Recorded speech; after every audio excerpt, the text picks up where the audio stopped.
Mi felicitación a los organizadores de este grande encuentro y mi muy agradecido reconocimiento por haberme invitado para presentar en una ocasión y ante un auditorio tan calificado algunas de las cuestiones que comienzan a entrar en debate, pero que aún no tienen el eco que deberían tener. Gracias. Por esto es que insisto en mi agradecido reconocimiento por invitarme a plantear ante ustedes algunas de las cuestiones del debate sobre colonialidad y descolonialidad del poder.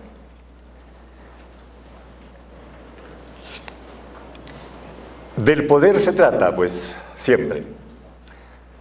Todo el debate de las ciencias sociales latinoamericanas, de toda su historia, está obviamente, necesariamente, atravesada de esta cuestión central, el poder. Y hablando de la colonialidad del poder, exactamente eso es de nuevo lo que hacemos. ¿Por qué colonialidad del poder? Se trata del hecho de que hoy día, globalmente, probablemente el conflicto histórico mayor de nuestro tiempo es exactamente este gran conflicto entre colonialidad y descolonialidad del poder. La colonialidad del poder fue el producto, y ahora podemos ver, más de 5 siglos después, cuán decisivo, cuán profundo y cuán importante fue ese producto. Pues un patrón de poder que produce un fenómeno absolutamente inédito hasta entonces, la idea de raza. La historia de la desigualdad en nuestra especie, por supuesto, es tan vieja como la propia especie. Ha tenido, por lo tanto, muchas formas, fuentes y momentos de desigualdad. Pero una específicamente fundada en la consideración de que es de manera natural, o en nuestra jerga de hoy, biológica, que los individuos y los grupos se diferencian no tanto por la historia de sus luchas de poder, sino de manera previa, por debajo, por encima, de modo fundamental. Es decir, debido a lo que hoy podemos llamar de la idea de raza. ¿Cuándo aparece esto? Desde el primer momento en que los futuros conquistadores de América primero, y después los que producen junto con América la idea y la identidad histórica de Europa occidental, y colonizan después el resto del mundo. Desde el primer momento en que ellos aparecen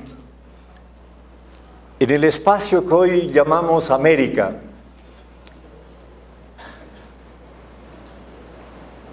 se puede ver esto desde las cartas de Colón, la idea de que hay algo que requiere ser preguntado.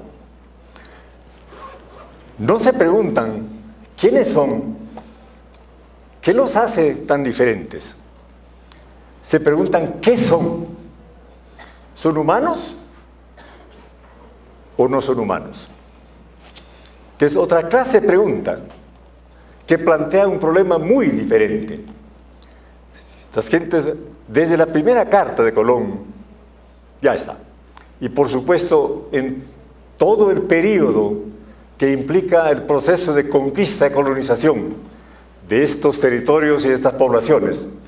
Entonces, va produciéndose literalmente, no solamente la idea, sino la relación social fundada en esta idea, que las gentes son desiguales por su naturaleza biológica. Es a lo que hoy día llamamos raza. Esto está ocurriendo desde el primer momento, a lo largo de fines del siglo XV en adelante, siglos XVI y XVII sobre todo, ¿no? La estructura nueva de poder, que estamos llamando aquí la colonialidad del poder, está siendo producida. Porque se añade un fenómeno nuevo, que es el fenómeno fundamental que diferencia a los individuos de la especie. Está en la naturaleza de la propia especie, que los diferencia, no por la historia de sus luchas de poder, sino por sus diferencias que hoy día llamaríamos biológicas, es decir, por la idea de raza. Unas razas son en consecuencia inferiores, otras son superiores, y incluso en cada una de ellas habían niveles.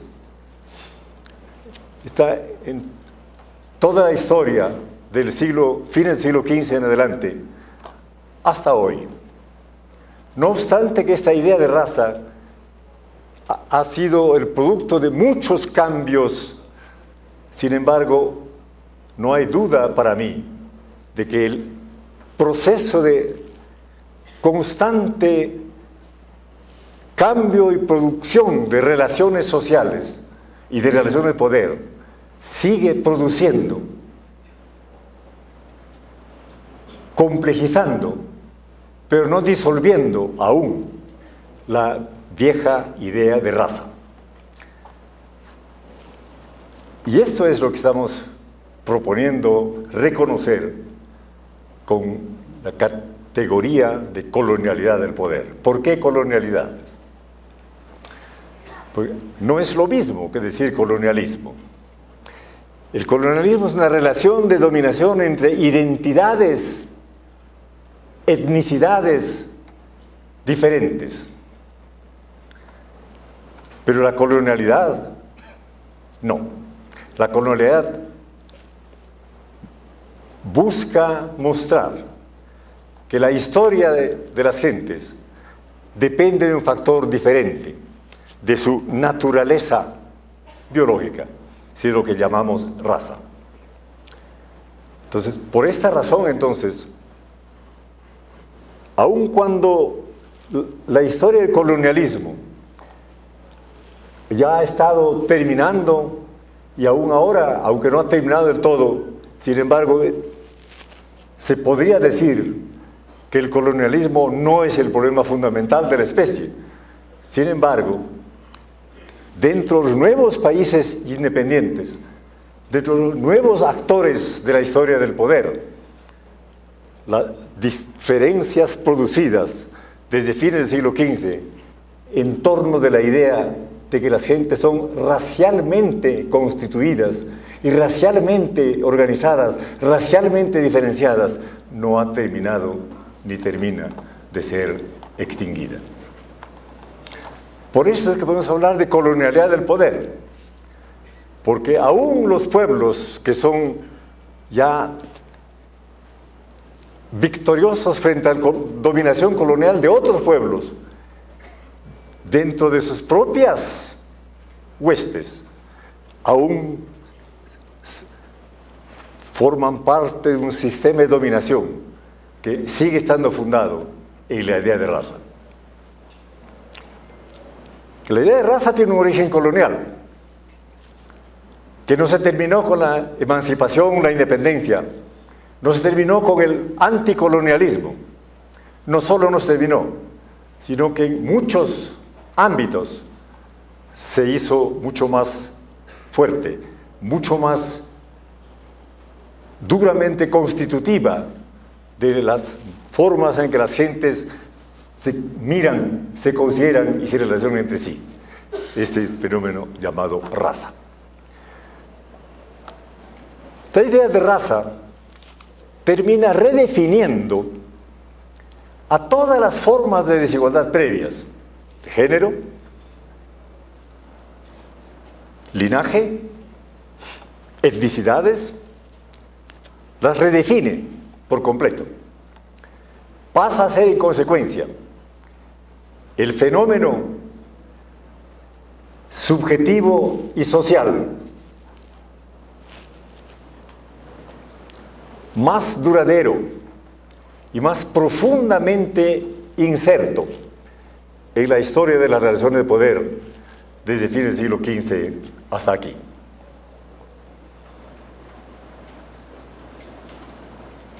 Entonces,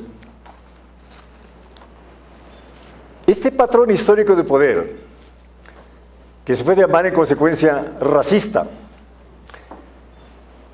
redefine las otras formas. El patriarcalismo no es solamente la idea de relaciones de poder entre géneros diferentes, está asociada a la racialización de las relaciones de poder. Lo mismo con el etnicismo, lo mismo con la producción epistémica de todos los grupos de la especie. Porque la episteme que es producida por la dominación histórica de unos grupos sobre otros, que se funda en consideraciones que llamables racistas o raciales. Entonces, esto es una episteme que desde fines del siglo XV en adelante en América tiene dos fuentes reconocibles. Una fuente es una mística, religiosa, que es una propuesta epistémica dualista, cuerpo, alma, razón, naturaleza, y que es además antropocentrista, porque hace de la idea de humano, por definición, superior a todas las otras formas de vida en el universo. Luego, un segundo fundamento es la biologización del poder bajo la violencia de la conquista, la producción de la idea de raza y, en consecuencia, la redefinición de la idea de etnicidad, la redefinición de la idea de relaciones patriarcales en la especie. Y por eso mismo, esta nueva episteme colonialista es la misma que atraviesa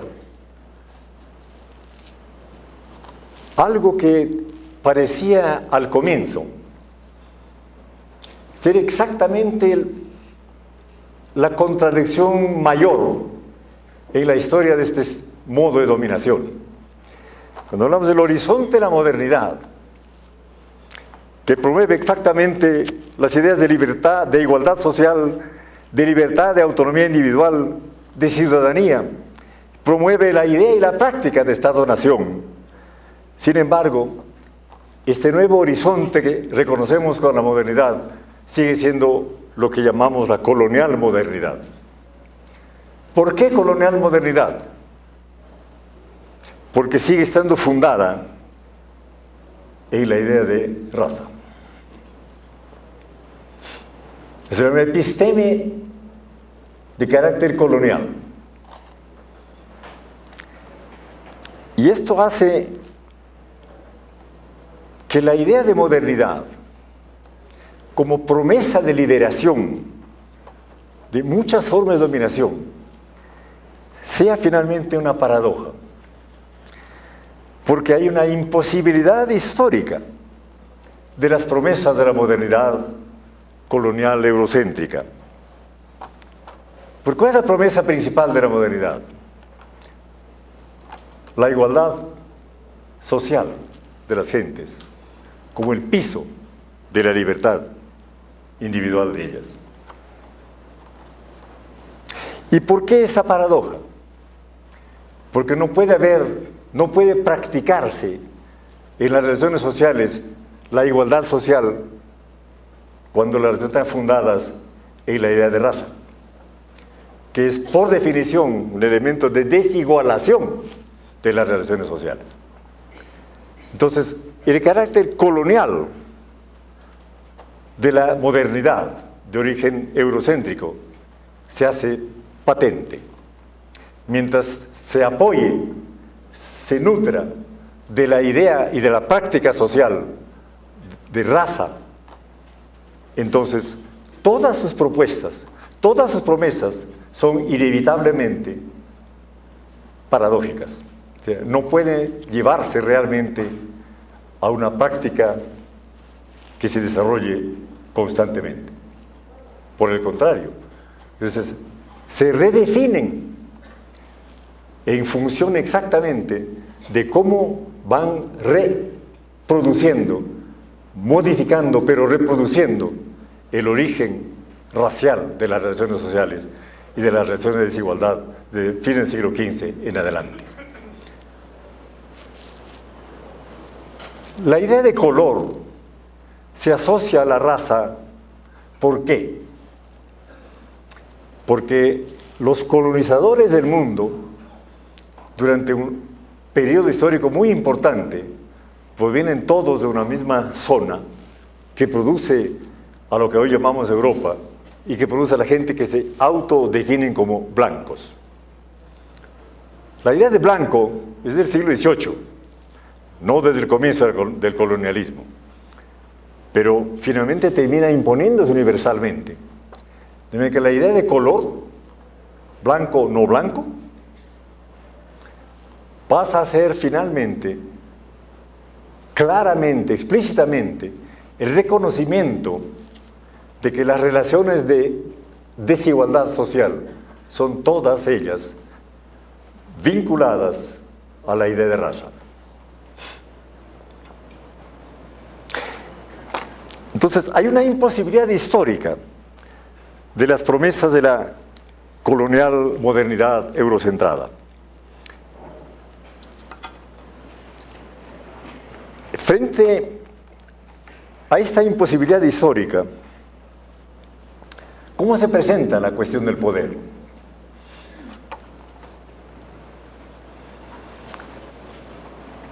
Como estamos iniciando un congreso de científicos sociales, entonces la pregunta es inevitable.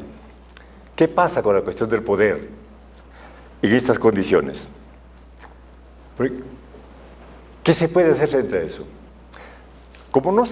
Hay muchas opciones, pero uno está de acuerdo con las relaciones sociales que son al mismo tiempo relaciones de poder. Por lo tanto, con la desigualdad social. ¿O no se está de acuerdo? ¿Y qué se hace si no está de acuerdo? Se puede uno eliminar. Porque fuera de eso, no hay ningún lugar del universo donde se pueda ir.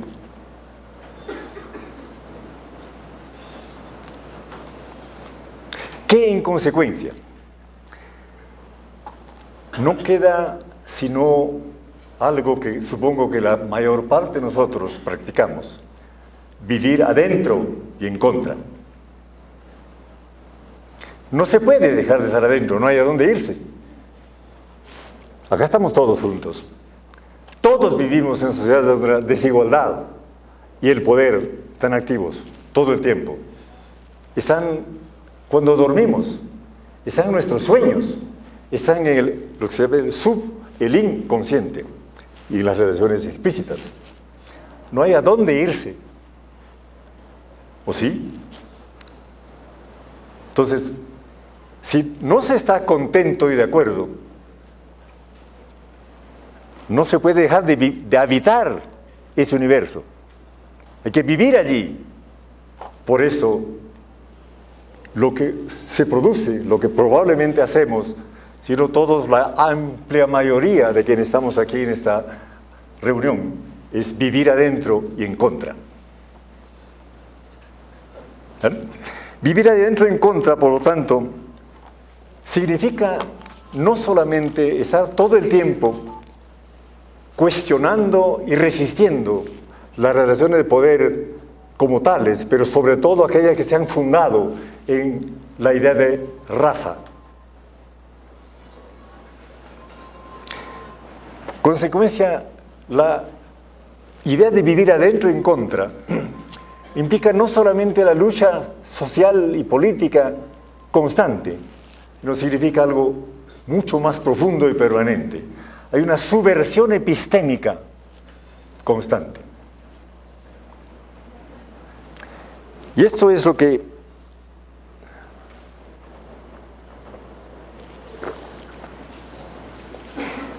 creo que está hoy día creciendo en el mundo de los dominados sobre estas bases de desigualdad que tienen un origen llamable racial. Vivir adentro y en contra lleva a una subversión epistémica necesaria. Entonces la episteme hegemónica es todo el tiempo, constantemente, puesta en cuestión. Es una subversión epistémica que es además productora de otros epistemes. No hay una episteme hegemónica, una, que fue producida por los dominadores colonialistas desde el fines del siglo XVI en adelante. Pero la lucha contra ese episteme dominante no produce una episteme alternativa. Porque esto implicaría otra vez que hay otra dominación hegemónica de un solo grupo, como fue el de los llamados blancos europeos durante estos últimos 5 siglos. Esta posibilidad en la lucha contra el colonialismo y la colonialidad ya no está dada.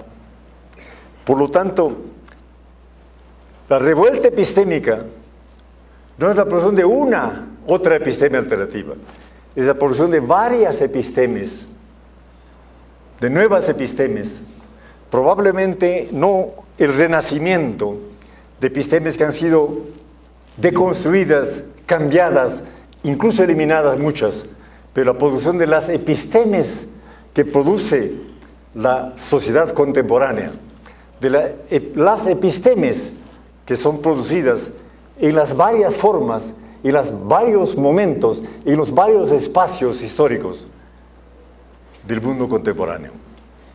Por esto, cuando yo digo que la lucha contra la colonialidad del poder no implica simplemente una descolonialidad en las relaciones sociales, implica ante todo una revuelta epistémica constante.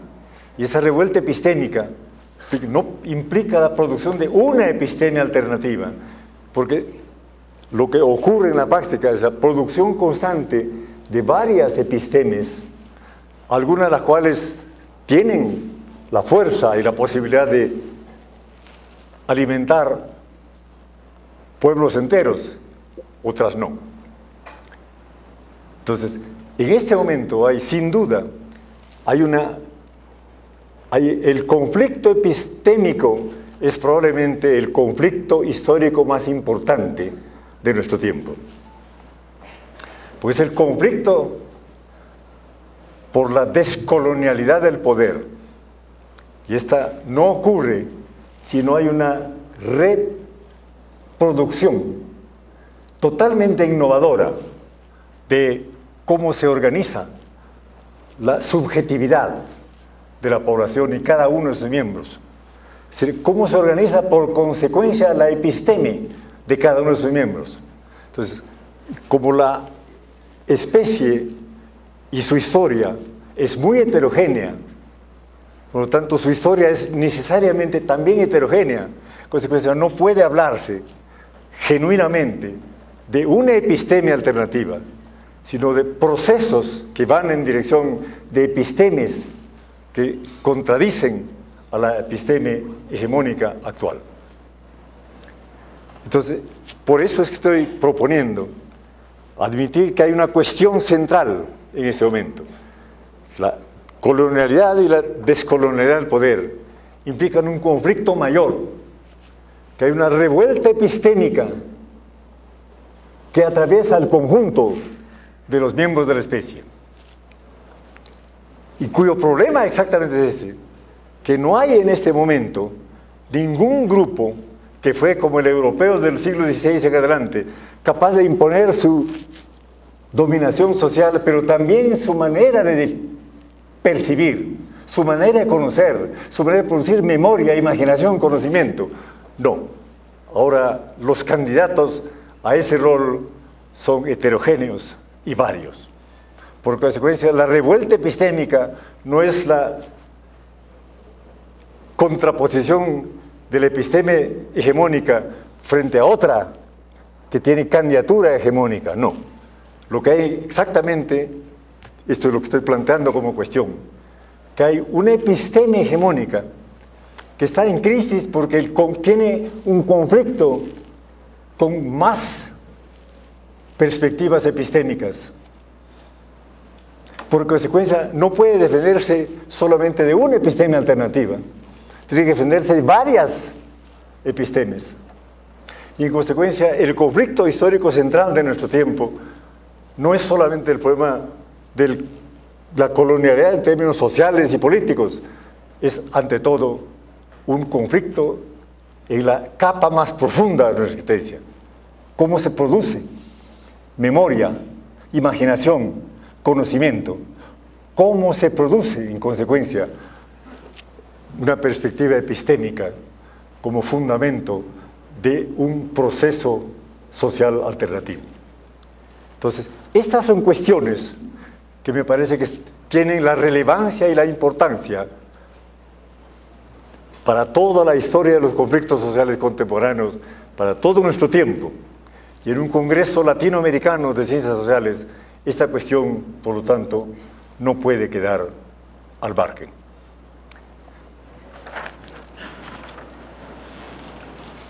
Hay dos otras cuestiones que quiero dejar planteadas antes de terminar. Una es que esta subversión epistémica en curso implica también un proceso que es necesario reconocer, lo que yo estoy proponiendo llamar una re-indigenización del mundo.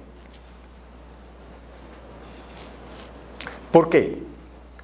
Porque los que fueron indigenizados no solamente son las poblaciones aborígenes de América, fueron indigenizadas todas las poblaciones de todo el mundo bajo la dominación colonial europea y eurocéntrica. Por lo tanto, todos fueron indigenizados. Y en este sentido, permítame proponer, todos somos indígenas, ¿o no? Pues de esto se trata, porque esta reindigenización del mundo, por lo tanto, produce varias propuestas históricas y por eso varias propuestas epistémicas.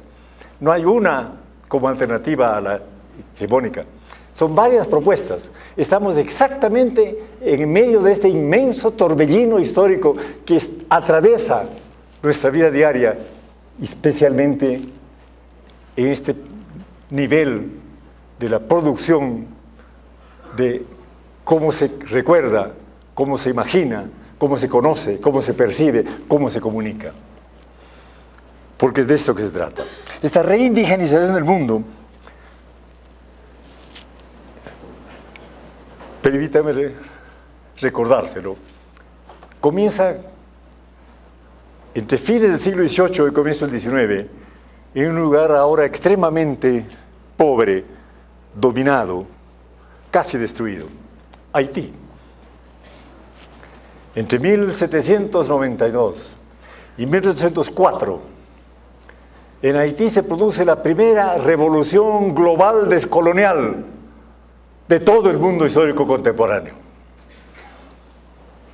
Permítanme recordarlo. Uno, son no solamente esclavos contra amos, son negros contra blancos. Es la naciente nacionalidad haitiana que está construyendo contra la nacionalidad colonial dominante, la francesa. Son varios cambios de profundidad histórica que están produciendo en ese momento. Y sobre todo, por el hecho de que la revolución haitiana es la única y primera en proclamar que todas las gentes de este mundo son, en ese sentido, iguales. Ahora, imaginen el susto de las minorías, comillas, blancas dominantes, desde Alaska a Tierra del Fuego, frente a este hecho. ¿Qué hubiera pasado en América del Norte, en las Antillas, Brasil, etcétera, si esta idea se hiciera realmente universal y diaria? Por esto, entre Estados Unidos e Inglaterra, con el concurso de todas las fracciones de la fauna dominante de América, de Alaska a Tierra del Fuego, organizaron una inmensa contrarrevolución que destruyó exactamente en sus orígenes la historia del pueblo haitiano. Fue pauperizado, semidestruido, recolonizado hasta hoy. ¿Por qué hasta hoy? Porque es el momento en que la conciencia de todos nosotros tiene que volver a partir del hecho histórico que tenemos al comienzo de este largo proceso de descolonialidad del poder. La primera revolución descolonial de toda la historia del mundo es Haití. Por eso me parece necesario recordarlo. Ahora bien, este proceso comenzó en Haití, está ahora expandiéndose. Hay un proceso de descolonialidad del poder en todo el mundo. Por eso insisto, el conflicto histórico central de nuestro tiempo es este: colonialidad del poder y descolonialidad del poder. Es por lo tanto tarea nuestra su estudio, su debate y nuestras decisiones. Gracias a ustedes.